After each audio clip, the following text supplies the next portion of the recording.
Victoria. Chen pressed her fingers against her temples as she stared at the stack of medical bills scattered across her small desk at Brooklyn General Hospital. The fluorescent lights buzzed overhead, casting harsh shadows on the endless rows of numbers that represented her family's mounting financial crisis. Each invoice felt like another weight added to her shoulders, threatening to crush the last bit of hope she had been desperately clinging to. At 24, Victoria had never imagined her life would revolve around payment plans and insurance denials. She had graduated summa cum laude from Queen's College with a degree in accounting. Dreams of starting her own bookkeeping firm dancing in her head. But when her mother, Rosa, was diagnosed with stage 3 breast cancer 6 months ago, those dreams were packed away like childhood toys, replaced by the harsh reality of survival. The medical bills totaled nearly $200,000. Even with insurance, the family's portion was staggering. Victoria's father, David, worked double shifts at a manufacturing plant in Long Island. Coming home each night with his hands stained black from machinery oil and his spirit worn thin, Rosa tried to hide her pain behind forced smiles, but Victoria could see through the facade. Every cough, every wince, every moment of silence stretched between them like an unspoken countdown. Victoria's own salary, as a medical billing coordinator, barely covered their basic living expenses. She had already sold her car, moved back into her childhood bedroom, and taken on freelance bookkeeping work during her lunch breaks. Still, it wasn't enough. The cancer was aggressive, requiring experimental treatments that their insurance company viewed as unnecessary luxuries rather than life-saving necessities. A storm of wealth and expectations across the city in Manhattan. Jonathan Sterling stood at the floor-to-ceiling windows of his corner office on the 42nd floor of Sterling Tower. The view stretched endlessly before him. A concrete jungle of ambition and achievement that he had conquered by the age of 32. His reflection stared back at him, sharp jawline and piercing green eyes that had intimidated countless competitors and charmed investors out of millions. Sterling Innovations had become a tech empire under his leadership, revolutionizing artificial intelligence and data analytics in ways that seemed impossible just a decade earlier. The company was valued at $12 billion, making Jonathan one of the youngest billionaires in American history. Yet standing there in his custom-tailored suit, surrounded by the trappings of success, he felt trapped in a prison of his own making. The mahogany door to his office opened with a soft click, and his assistant, Rebecca, entered with the careful grace of someone who had learned to read his moods like weather patterns. She placed a single envelope on his desk without a word, her expression carefully neutral. Jonathan knew what it contained before he even broke the wax seal bearing his family's crest. Inside was a letter written in his grandmother's precise handwriting, each word carefully chosen to deliver maximum impact. Margaret Sterling had built the foundation of their family fortune through shrewd investments and strategic marriages. At 82, she remained the most formidable person Jonathan had ever encountered, capable of dismantling empires with a single phone call. The letter was brief and devastating. Jonathan had 6 months to marry a suitable woman from an appropriate family, or his inheritance would be transferred to his cousin Richard, a man whose greatest accomplishment was spending 3 years at Harvard before being expelled for academic dishonesty. Margaret had tolerated Jonathan's bachelor lifestyle for years, but recent tabloid photographs of him with various socialites had pushed her patience beyond its limits. The ultimatum wasn't just about money. If Jonathan lost his inheritance, he would also lose his controlling stake in Sterling Innovations, the company he had built from the ground up using his grandmother's initial investment. Everything he had worked for, every innovation that bore his name, would slip through his fingers like sand.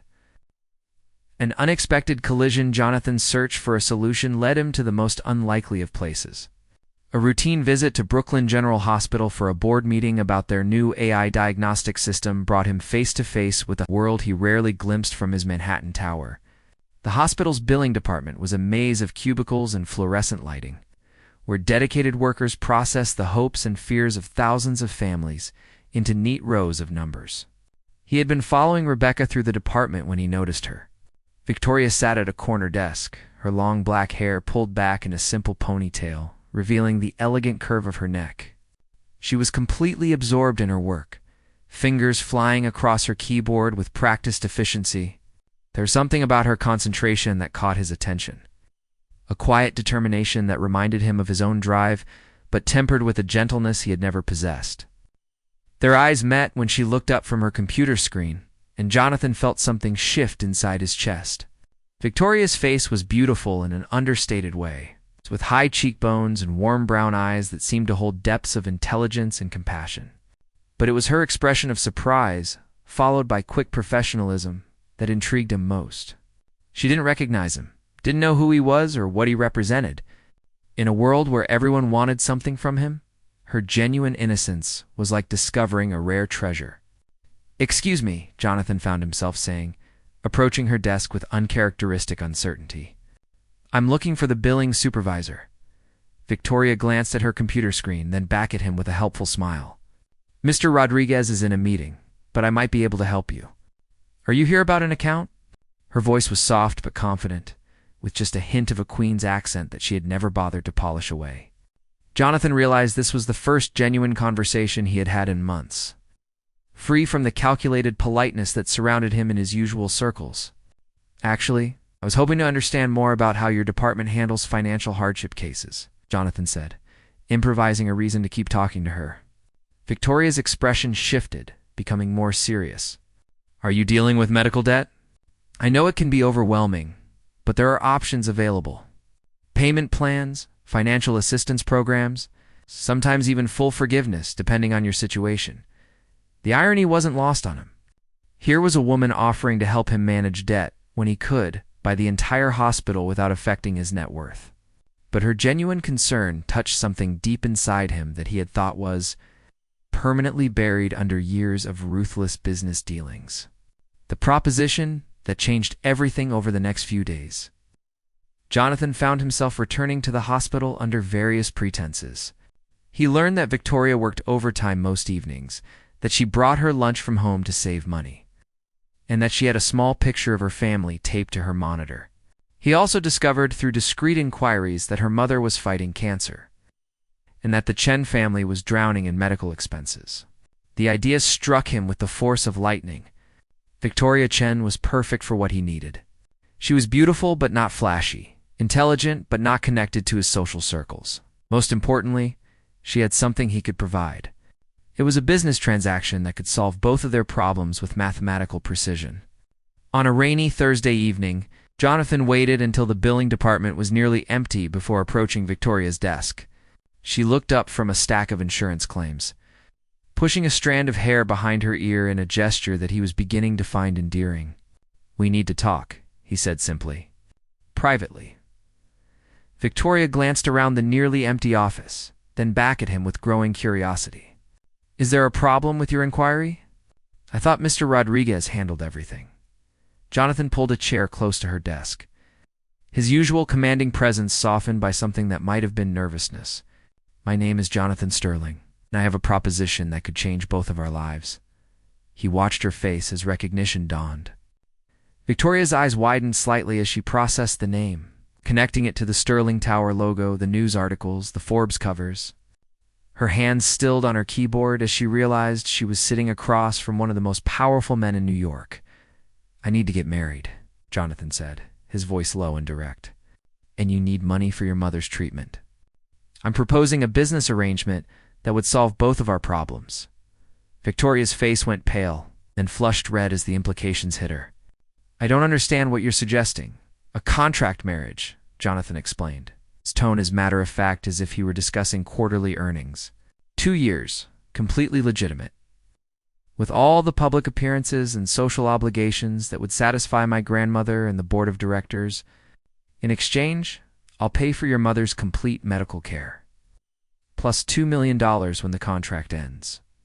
The words hung between them like a bridge spanning to different worlds. Victoria stared at him with a mixture of shock, confusion, and something that might have been hope. Her mother's face flashed in her mind, pale and drawn from chemotherapy, trying to hide her pain behind brave smiles. "This is insane," Victoria whispered, but her voice lacked conviction. Jonathan leaned forward, his green eyes intense with purpose. "Think about it, Victoria. 2 years of your life in exchange for your mother's survival, and your family's financial security. No strings attached, no expectations beyond public appearances. Just a business deal between two people who can help each other. Victoria's hands trembled as she reached for her purse, her mind racing with possibilities and consequences. $2 million. Her mother could get the best treatment available. Her father could stop working double shifts. She could finish the degree she had abandoned and maybe even start that bookkeeping firm she had dreamed about. But marrying a stranger, even for money, felt like stepping off a cliff into darkness. "I need time to think," she managed to say. Jonathan nodded, pulling a business card from his wallet. "Call me tomorrow." But Victoria, understand that this offer won't remain open indefinitely. "I have 6 months to make this work, which means we need to start soon." As he walked away, Victoria stared at the card in her hands, feeling as if her entire world had shifted on its axis. Tomorrow, she would have to decide whether to leap into the unknown or watch her family's dreams die with her mother's fading strength. The choice would define not just her future, but the very essence of who she was willing to become for love. Victoria stood in her small bathroom mirror the next morning, staring at her reflection as if seeing herself for the first time. The sleepless night had left dark circles under her eyes. But there was something else there too, a spark of determination that hadn't existed 24 hours earlier. The business card Jonathan had given her lay on the bathroom counter, its edges already worn from her nervous handling. She had spent the entire night walking through her family's cramped apartment, listening to her mother's labored breathing from the next room and her father's exhausted snores from the living room couch. The walls seemed to close in around her with each step, painted with the reality of their situation in stark, unforgiving colors. By dawn, Victoria knew there was really only one choice she could make. The phone call to Jonathan lasted exactly 3 minutes. Victoria's voice was steady as she accepted his proposal, though her hands trembled as she gripped the receiver. Jonathan's response was professional, almost businesslike, as he arranged to meet her that evening to discuss the contract details. When she hung up the phone, Victoria felt as if she had just signed her soul away to save everyone she loved. Entering a new world, Jonathan's penthouse occupied the entire top floor of Sterling Tower, a testament to wealth so extreme it seemed fictional. When Victoria stepped off the private elevator, her breath caught in her throat. Floor-to-ceiling windows offered a panoramic view of Manhattan that made the city look like a glittering toy set. The furniture was sleek and modern, each piece probably costing more than her family's annual income. Jonathan appeared from what she assumed was the kitchen, carrying 2 glasses of wine that probably cost more than her monthly grocery budget. He had changed from his business suit into dark jeans and a white button-down shirt, the casual look somehow making him seem more human and approachable. "Welcome to your new home," he said, handing her a glass. For the next 2 years anyway, Victoria accepted the wine, but didn't drink it, too nervous to trust her steady hands. She walked to the windows, pressing her palm against the cool glass as she tried to process the magnitude of what she had agreed to. The city sprawled beneath her like a map of someone else's life. "The contract is straightforward," Jonathan said, pulling a thick document from a briefcase on his dining table. 2-year marriage, renewable by mutual consent. You'll receive a monthly allowance of $50,000 for personal expenses, plus access to my credit cards for anything related to your role as my wife. I'll handle your mother's medical bills starting immediately." Victoria turned from the window, her eyes widening at the casual way he mentioned figures that represented more money than she had ever imagined having. $50,000 a month. You'll need new clothes, jewelry, a car. The wives of tech billionaires don't shop at department stores or drive 10-year-old sedans. Jonathan's tone was matter-of-fact, as if he were explaining basic economics rather than transforming someone's entire existence.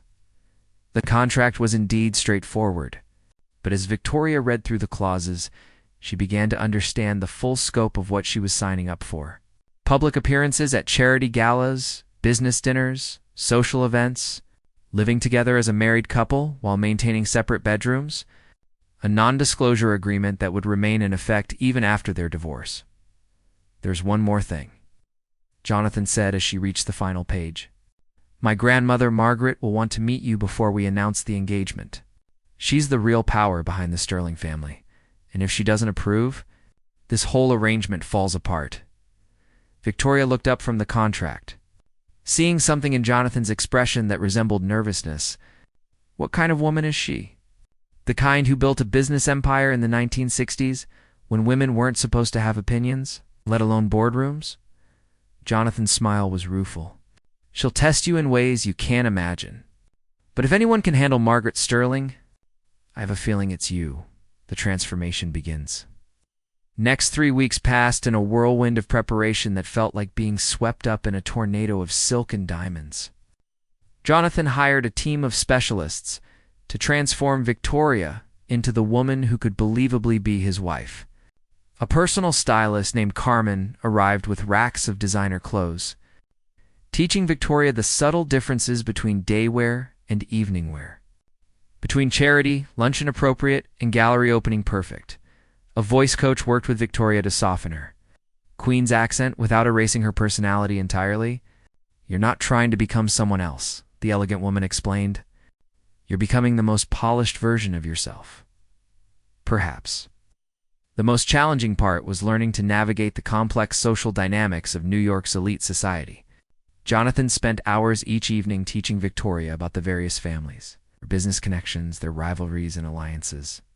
The Ashfords controlled media empires, the Blackwells had old money tied to shipping, the Thorntons were new tech wealth like the Sterlings, remember?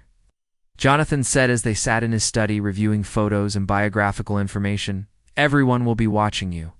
They'll be looking for any sign that you don't belong, any hint that our marriage isn't genuine.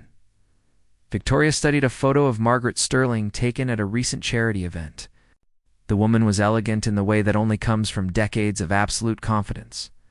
Her silver hair perfectly styled, and her ice blue eyes seeming to see through whoever they were looking at. How long have you been planning this? Victoria asked, setting down the photo. Finding someone like me to marry? I mean... Jonathan was quiet for a long moment, swirling the whiskey in his glass. I wasn't planning it at all. Meeting you was completely accidental. But sometimes the best solutions are the ones you never see coming.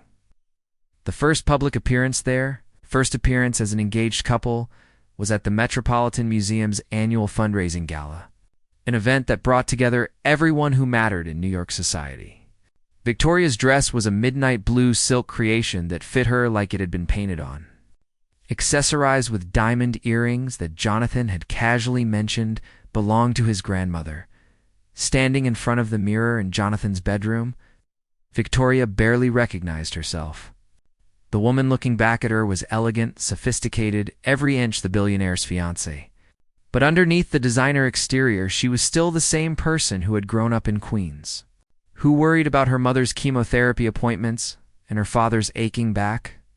You look beautiful, Jonathan said from the doorway, and something in his voice made Victoria turn around. He was wearing a perfectly tailored tuxedo, his dark hair swept back, and his green eyes reflecting an expression she couldn't quite read. The gala was exactly what Victoria had expected, and nothing she could have prepared for. The great hall was filled with Manhattan's most powerful people, all dressed in clothing that cost more than most people's cars.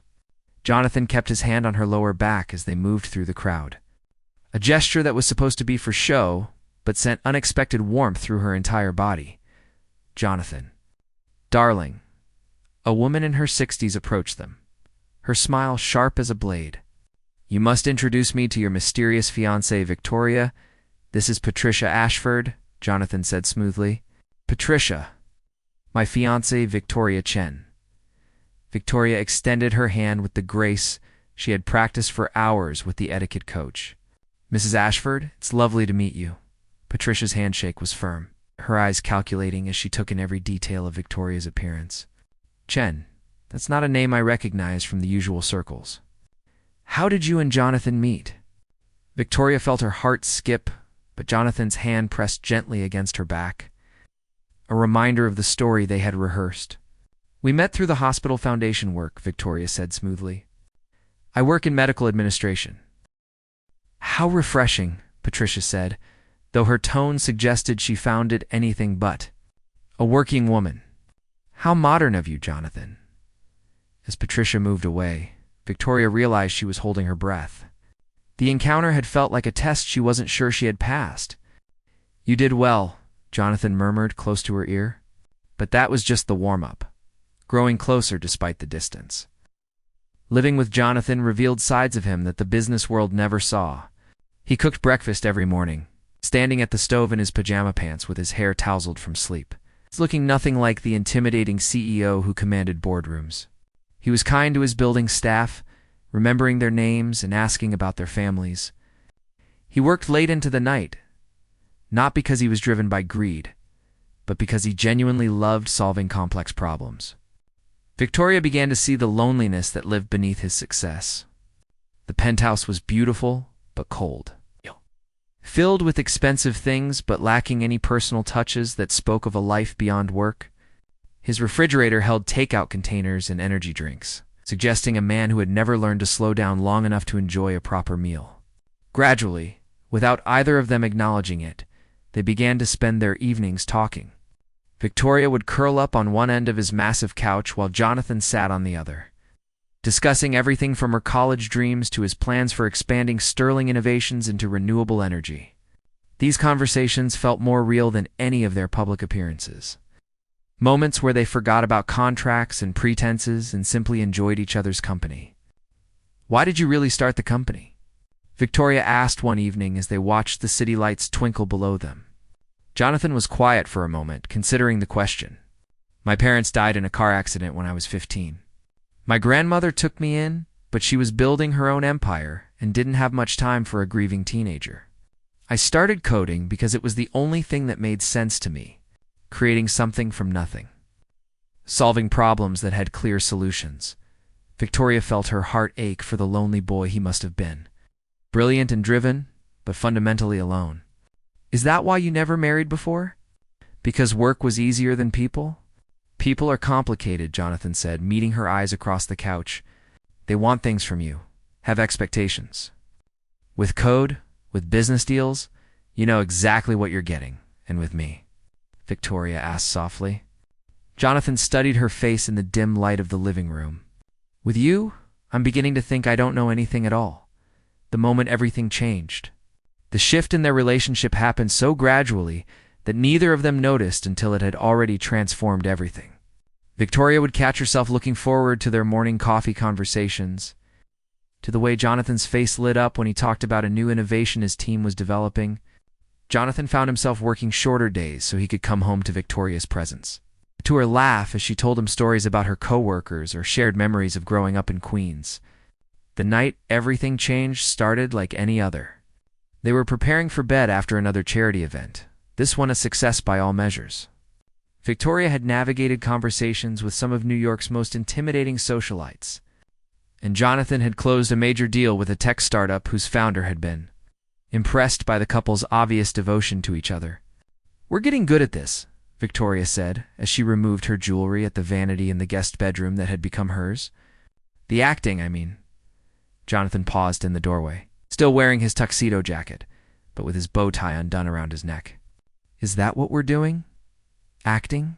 The question hung in the air between them, loaded with implications neither of them had been ready to acknowledge.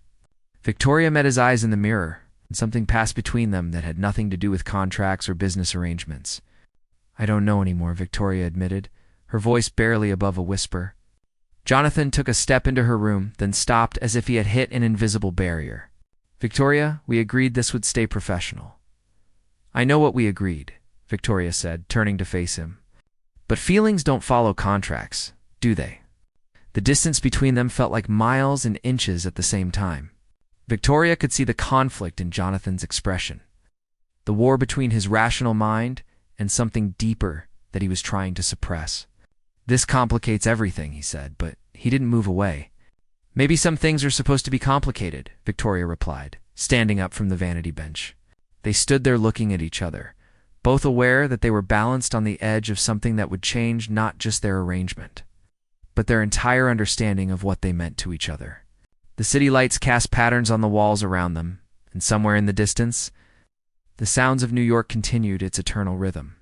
Tomorrow would bring new challenges, new tests of their ability to convince the world their marriage was real. But tonight, Victoria realized, they were discovering that the most convincing performances are the ones where you're no longer performing at all. Margaret. Sterling had not built a business empire by trusting appearances or accepting convenient coincidences. At 82, her mind remained as sharp as the day she had negotiated her first major acquisition. And something about her grandson's sudden engagement troubled her deeply. Victoria Chen seemed pleasant enough during their brief introduction at the museum gala. But Margaret had not survived decades in cutthroat business by taking anything at face value. The private investigator she hired was discreet and thorough. The kind of professional who specialized in background checks for high-stakes mergers and acquisitions. Within a week, he had compiled a comprehensive report on Victoria's life. From her birth certificate to her current transcripts to her current employment records. What he found was exactly what any reasonable person would expect. A working-class family struggling with medical debt. A young woman with excellent academic records but limited financial resources. But Margaret. Sterling was not any reasonable person. She was a woman who had learned to read between the lines of balance sheets and corporate documents, who understood that the most important information was often what wasn't included in official reports. The timeline bothered her most of all. Jonathan had never mentioned dating anyone seriously, had actively avoided commitment for years, and then suddenly appeared with a fiancé from completely outside their social circles. Rebecca. Margaret said to Jonathan's assistant during one of her unscheduled visits to Sterling Tower. I'd like to know more about this Victoria Chen. When did Jonathan first mention her to you? Rebecca's carefully neutral expression flickered for just a moment, a tell that Margaret caught immediately. Mrs. Sterling.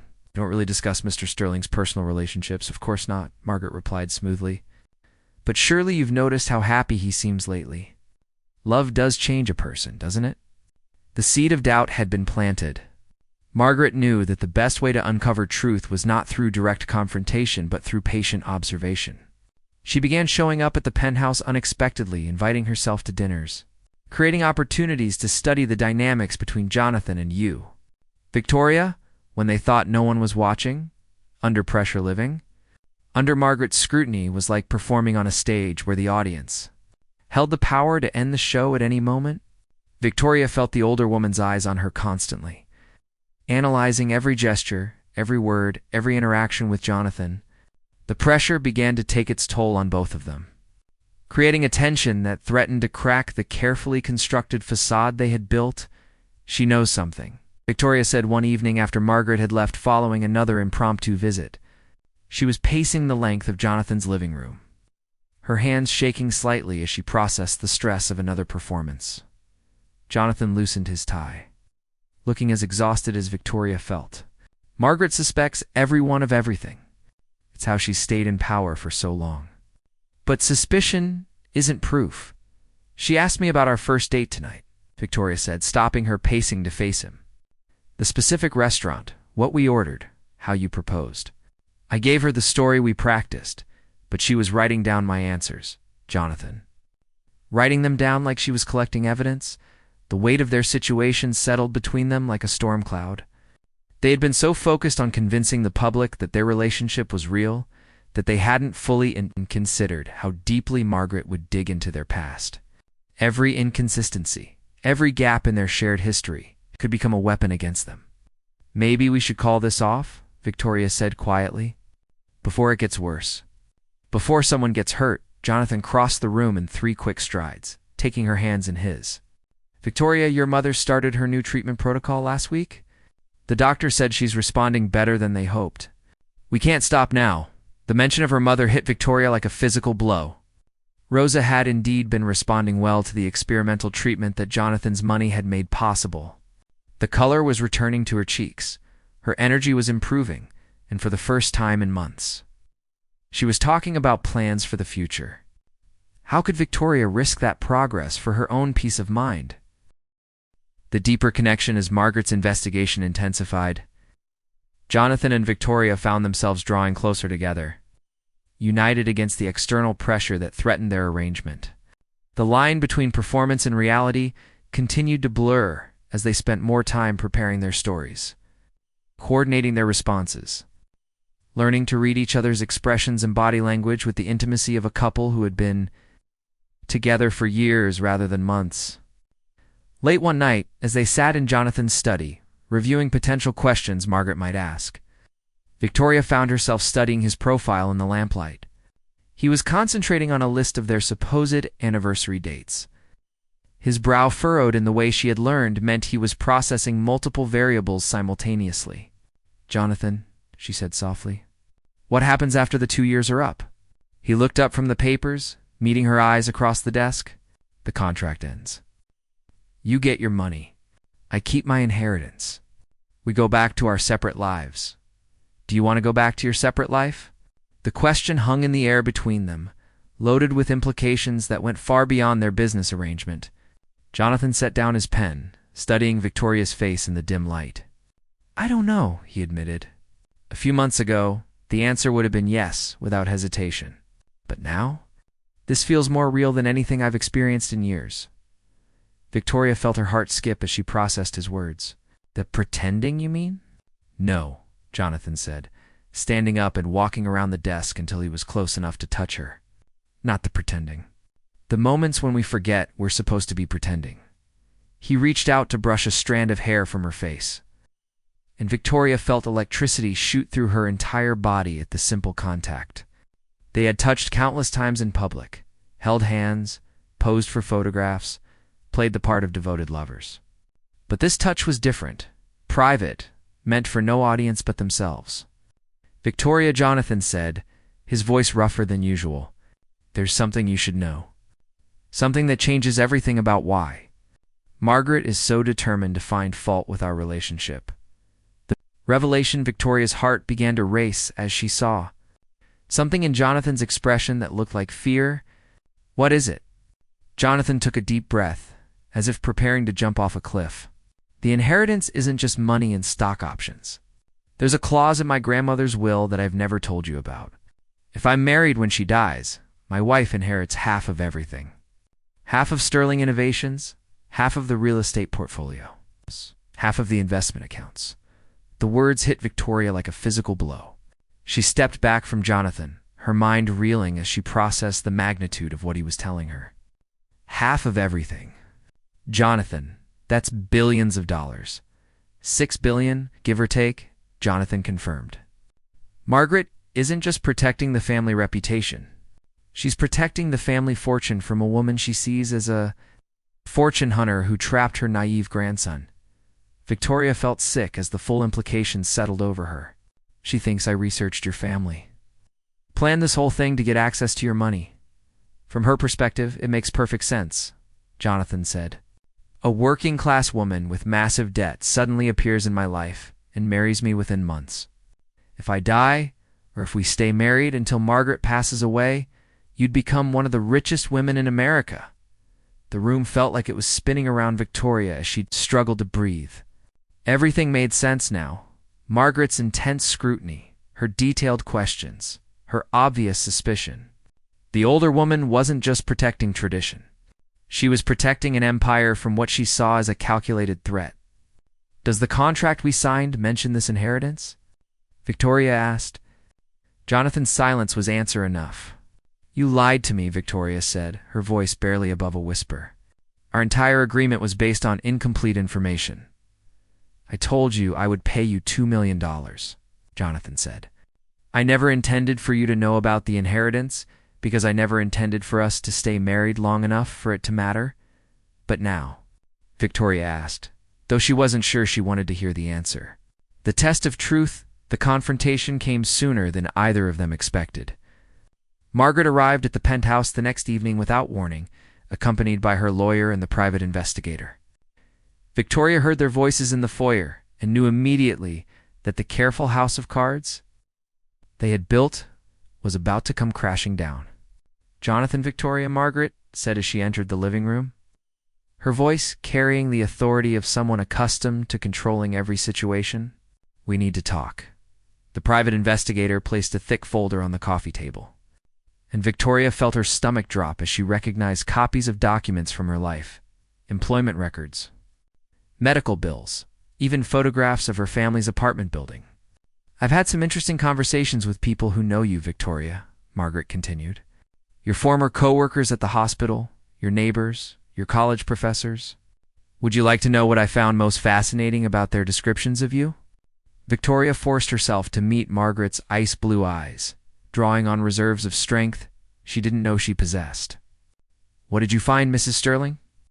They all described you as honest to a fault, hard-working, devoted to your family, never interested in material things or social climbing.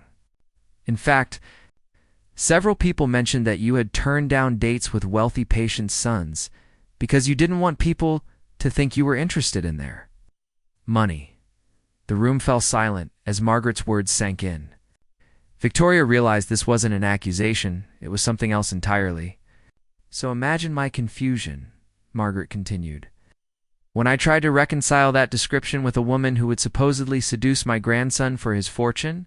The pieces didn't fit. So I dug deeper. She opened the folder and pulled out a photograph that made Victoria's blood run cold. It showed her and Jonathan talking in the hospital billing office, taken from a security camera angle that captured their first conversation. This photograph was taken 3 days before Jonathan claims you started dating, Margaret said. It shows a conversation between two strangers, not lovers having a romantic reunion. Jonathan stepped forward, his protective instincts overriding his business sense. Grandmother, Victoria has done nothing wrong. I know she hasn't, Margaret said, her voice softening for the first time since Victoria had met her. That's exactly my point. Victoria Chen is exactly what she appears to be. A good woman who found herself in impossible circumstances and made a desperate choice to save someone she loves. Victoria felt tears burning. Her eyes as she realized Margaret wasn't there to destroy them. She was there to understand them. The question now, Margaret continued, is what we do with the truth. This marriage began as a business arrangement, but something real has grown between you. I can see it in how you look at each other, how you move together. Oh. You've both changed since this began. She turned to Victoria with an expression that was almost gentle. You're not the fortune hunter I was afraid of, my dear. You're something much more dangerous to a family like ours. What's that? Victoria asked. You're someone who could teach my grandson that love might be more valuable than money, Margaret replied. And that terrifies me more than any gold digger ever could. The choice of hearts. In the silence that followed Margaret's revelation, Victoria felt the weight of everything they had built together, the lies and the truths, the performance and the reality, the contract and the connection that had grown beyond any legal document. She looked at Jonathan and saw her own confusion and fear reflected in his eyes. What happens now? Victoria asked. Margaret studied both of their faces before answering. Now you decide what kind of marriage you want to have. You can honor your contract, play out the 2 years, and walk away with your money and your secret intact. Or you can choose to build something real together, knowing that it means accepting all the complications that come with loving someone from a different world. Victoria felt Jonathan's hand find hers, their fingers intertwining with the natural ease that had developed between them over months of shared experiences. The touch was electric, familiar, and completely genuine. There's something else you both need to know, Margaret said, her voice taking on a tone of finality. I'm changing my will. The inheritance clause will be modified to ensure that any woman Jonathan marries will be marrying him for love, not money. If you stay together, Victoria, you'll be cared for, but you won't inherit the empire. The sterling fortune will go to charitable foundations that support causes you both care about. Victoria felt relief flood through her body as the crushing weight of billions of dollars lifted from her shoulders. The choice was clear now, stripped of financial incentives and reduced to its most essential element. I want to choose love, Victoria said, looking directly at Jonathan. Not because of contracts or money or family expectations, but because somewhere in all of this pretending, I stopped pretending. Jonathan's smile was radiant as he pulled her closer. I love you, Victoria Chen. Not the woman you've become to fit into my world. The woman you were when I first met you in that hospital office. The woman who would sacrifice everything for her family, who sees the best in everyone, who made me remember that there are things more valuable than stock prices and market shares, as they kissed in the middle of Margaret's house. revelation and the ruins of their carefully constructed deception. Victoria realized that the best love stories were never planned. They were discovered in the space between intention and accident, in the gap between what we think we want and what we actually need. 6 months later, Victoria and Jonathan renewed their vows in a small ceremony attended by both families. Rosa Chen, healthy and radiant in remission, dancing with David Chen, who had finally been able to retire from the factory. Margaret Sterling, who had found in Victoria the daughter she never had, and friends from both of their worlds who had watched a business arrangement transform into the kind of love that redefines everything it touches. The contract that had brought them together was framed in Jonathan's study, not as a reminder of how they started, but as proof that sometimes the most unexpected partnerships create the most extraordinary love stories. And in the margins of that document, in Victoria's careful handwriting, were the words that had become their true marriage vows: choose love, always choose love.